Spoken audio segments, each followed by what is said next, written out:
ازيكم عاملين ايه؟ يا رب تكونوا بخير. الاكله دي يا جماعه وبالذات في الفرن بتفكرني كده بذكريات كتير حلوه. ذكريات زمان كده لما كنا واحنا صغيرين ساعه المطر. فالمحشي ده معروف دايما ان هو في الشتاء يعني محشي. اللي هو ريحته بس كده بتدفي البيت كله. فالنهارده بقى هنعمل مع بعض محشي كرنب وكوسه، ودول اكتر نوعين في المحشي انا بعشقهم.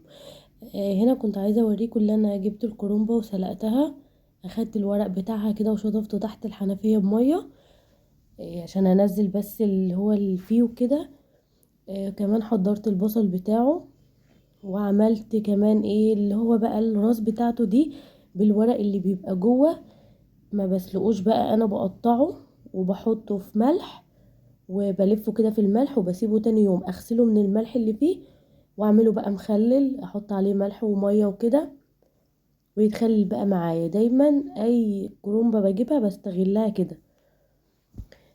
بس تعالوا مع بعض بقى نعمل كده التسبيكة بتاعة المحشي، وكمان هوريكم طريقة مامتي الله يرحمها في المحشي، واللي انا اخدتها منها واثقة ان دي بجد انجح طريقة.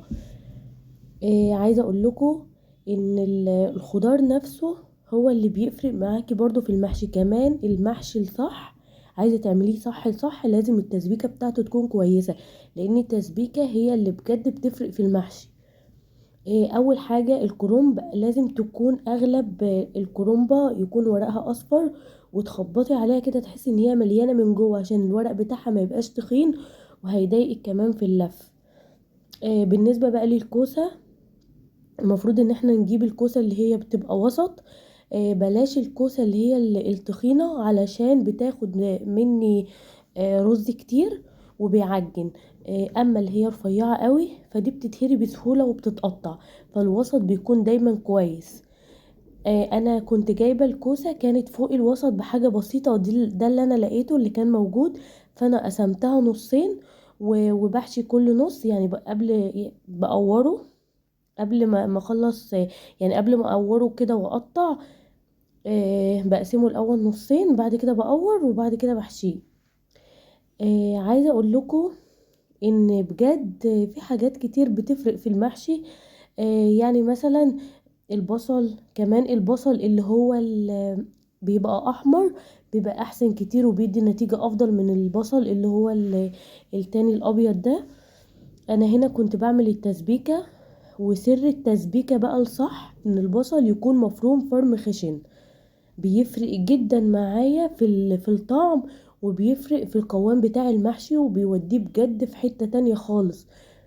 انا هنا حطيت بهارات وبكتفي ان انا بحط الملح وشوية من بهارات الفراخ ومعلقة سكر علشان الحموضة اللي بتكون موجودة في الصلصة. كمان بحط عليها معلقتين من الصلصة او معجون الطماطم، او معلقة كبيرة كده يعني مليانة، على حسب رغبتك. انا هنا مش بحب اكتر لان في اطفال وكده بياكلوا منها، فمينفعش مثلا ان انا اكتر عشان ما تبقاش تقيلة على معدتهم. آه بعد كده انا ببدأ كل شوية بروح اقلب التسبيكة دي علشان اضمن ان هي ما تتلسعش في قعر الصينية اللي انا بعملها. كمان بحب اعملها في صينية كده عشان اعرف ان انا اتحكم فيها.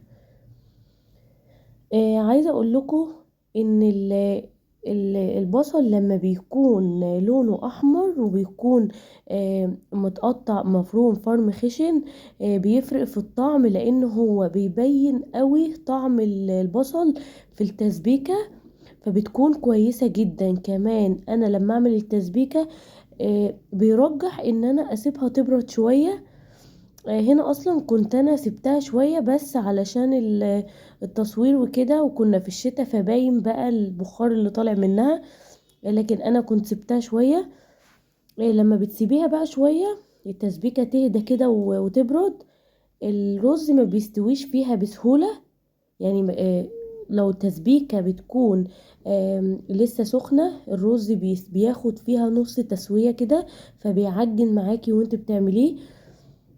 كمان يعني برضو بيرجح ان انا ما احطش الخضار او الكزبرة عليها مرة واحدة كده، لان هي بتنزل ميتها في الصلصة وبتدبل بقى وبتصفر كده وتبقى مش كويسة. لكن لو انا حطيت الكزبرة بعد ما هي بتبقى خلاص هديت، بيبان بقى لونها وبيبان ريحتها اللي هي الفريش بقى كده. بس بقى انا هنا كنت عملت التسبيكة، واصلا كنت سلقت الفراخ بقى من قبلها واستوت وخلاص، انا كنت طفيت عليها. بس انا عملت التسبيكة دي، انا بعمل يعني الكمية دي كنت عاملاها لمرتين، لان عارفة ان احنا مش هناكل الكمية دي في يوم واحد، فقلت مثلا ان انا اعملها تبقى على يومين وكده، واحط التسبيكة في الفريزر واطلع اعمل بقى منها تاني. طبعا ده طبعا لان انا اصلا مش بقدر اعمل مجهود الفترة دي، فبحاول ان انا الحاجة اللي انا بعملها على قد ما اوفر على نفسي او اريح نفسي هيبقى احسن. جربتها كذا مرة، يعني هي عادي بتديني نفس النتيجة كأني لسه عاملاها فريش. الرز ما بيحصلوش حاجة خالص، بيبقى عادي جدا. بس كده. فهنا انا حطيت الكزبرة، كنت مقطعاها طبعا، غسلتها كويس واخترت فيها العيدان اللي هي بتكون خضرة وكده. وسبتها بقى علشان تسرد ميتها وكده، وبعدين قطعتها وحطيتها كده على الرز والخلطة. وكنت هنا مقورة الكوسة، انا قورتها يعني بقورها من جوه كده حاجة وسط، بخلي الجدران بتاعتها في التقوير وسط، ما ينفعش ان انا اقورها جامد واخليها رفيعة فتقوم تتهري مني، وما ينفعش كمان ان انا اخليها الجدران بتاعتها تبقى تخينة فتقوم يعني تعجن بقى، والرز اللي جواها ده ما بيستويش اصلا. هي بفضل اسوي فيها علشان تستوي معايا، هي ما بتستويش، بتعجن، والرز كمان بيطلع مش مستوي نهائي. فلا انا بخلي التقويره بتاعتي وانا بقورها، بخلي الجدران بتاعتها تكون وسط كده. بعد كده بقطع الكرومبه. طب بقطعها ازاي بقى؟ انا بجيب كذا ورقه يكون قد بعض، ورقتين او ثلاثه مثلا قد بعض، وبحطهم على بعض، وبقطع الحته اللي هي التخينه كده اللي هي العرق زي ما انتوا شفتوا، والف رول كده، وابدا بقى ان انا اقطع. وهتشوفوا دلوقتي النتيجه، الورق هيطلع عامل ازاي. الورق بتاعي بيبقى مفرود كمان، انا ما اتكتش عليها في الكرنب في التسوية علشان يطلع كويس معايا واقدر اتحكم فيه، ما يبقاش مهري مني. زي ما انتوا شفتوا كده الورق طلع الرول طويل كده، وبيتقسم بقى، يعني كل رول بيتقسم على يعني اتنين واتنين. من النص انا بقطعه علشان طبعا العرق اللي بيكون فيه، وكل نص فيهم بيتقسم على ورقتين. بحط مثلا حوالي 4 قراريط، واقطع، يعني كل 4 قراريط بقطع وبلف بقى الورقة زي ما انتوا شايفين كده. انا بحب الصوبع يكون صغير ما يكونش طويل. زي ما انتوا شايفين، بصوا الصوبع قد ايه. انا الصراحة قبل اصلا ما اجي اعمل المحشي، انا كان هافف عليا قوي ان انا اعمله في البرام، يعني بقالي فترة بعمله في الصينية وكده او في الحلة، فقلت لا المرة دي بقى اعمله في البرام. بجد يا جماعة فرق شاسع ما بين ان انت تعملي في البرام الحاجة او تعمليها مثلا كده في الصينية او في الحلة على البوتاجاز. عايزة اقول لكم زي بالظبط الفرق ما بين الرز المعمر اللي بيدخل الفرن في البرام، والتاني اللي هو بيتحط على البوتاجاز عادي كده في حلة. هنا بقى كنت طبعا مش هقدر اعمل اقور او اعمل اي حاجة وانا واقفة، فخدتها بقى كده وقعدت على الترابيزة وقعدت بقى الفها واحدة واحدة، لان انا بلف الصوابع صوابع صغيرة، فبتاخد مني وقت كمان، انا اصلا كان عندي وقت. فقلت بقى واحدة واحدة كده اقعد الف المحشي، وكمان اقور الكوسة علشان يتحطوا الاتنين مع بعض في الفرن. يعني الفرن ياخدهم بقى الاتنين مرة واحدة، ما اقعدش مثلا اسوي حاجة وارجع اسوي حاجة تاني، يبقوا الاتنين مع بعض على طول.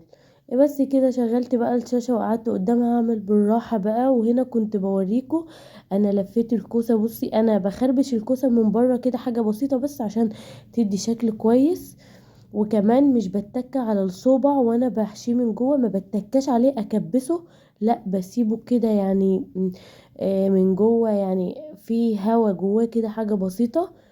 كمان بلف الكوسة كل واحدة في وش التانية علشان الرز ما يخرجش منها.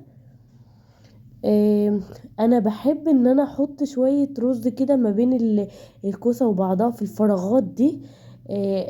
احنا بنحب ناكله يعني، وكده بيبقى طعمه خطير بجد. الكوسة بقى بتبقى شردت ميتها، والشوربة كمان نزلت عليه، بقى بتبقى حاجة خيال بجد. خصوصا كمان لو انت حطيتيه في الفرن وهتديله بقى وش في الفرن، لا لا لا بجد بيبقى في حتة تانية خالص.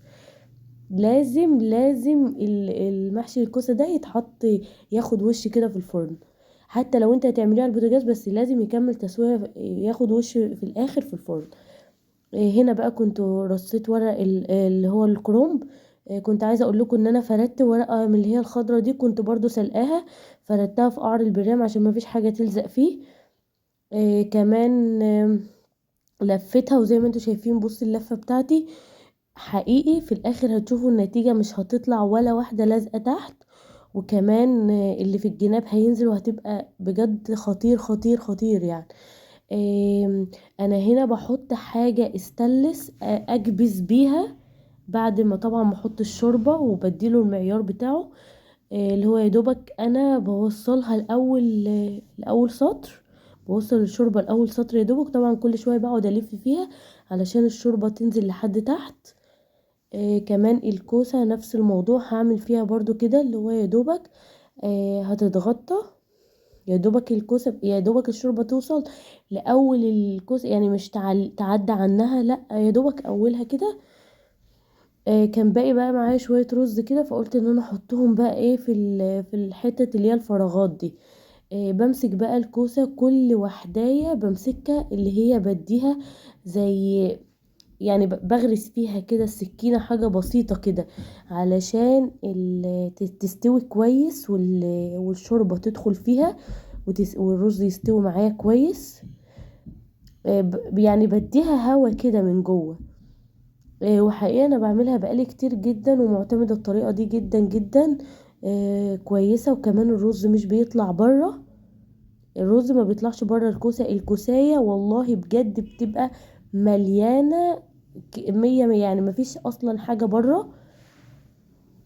بس فهي بقى زي ما انتوا شايفين كده، انا حطيت الكوسة واديتها الهوا بتاعها ده علشان طبعا تدخل بقى الشوربة جوه، وهحطها بقى في الفرن مع البرام. انا حطيت بقى عليها الحاجة اللي استانلس زي ما قلت لكم، بحط غطا كده او اي حاجة، اي طبق استانلس مفرود كده علشان يكبسها ويتك عليها، عشان لما تغلي ما يطلعش الكوسه بقى تتفرطش عن بعضها كده، وتطلع الرز اللي جواها. كمان هاجي على الكرنب وهعمل نفس الموضوع كده، بس زياده بقى.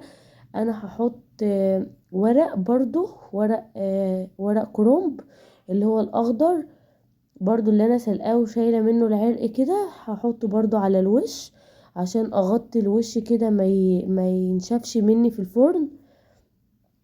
وهقوم حاطه عليها برضو حاجه استلس، وهدخلها الفرن لحد ما تغلي، واقوم شايله من عليها الغطا الاستلس او الطبق الاستلس اللي انا حطيته.